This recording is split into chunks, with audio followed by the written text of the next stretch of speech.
Hello guys, welcome to Pronouncist, your pronunciation guide. Today we will learn how to pronounce the word shown on the screen, purrable.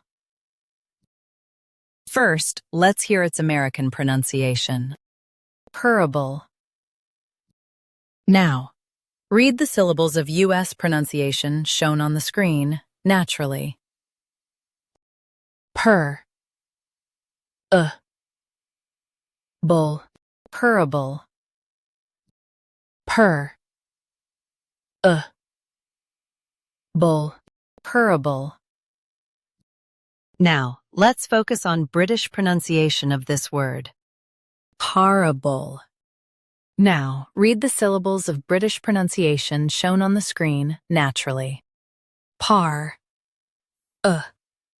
bull, parable, par, bull, parable. Stress purr in US, par in UK. Keep bull soft. Purrable, parable.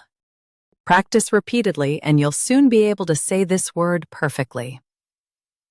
The best way to practice is to repeat the syllable multiple times. The meaning of the word is simple story with lesson. Try repeating this word several times to improve your pronunciation. We post daily videos on useful and commonly mispronounced words to help you speak clearly and confidently. Like this video and subscribe to Pronouncist for more pronunciation guides. Thanks for watching us.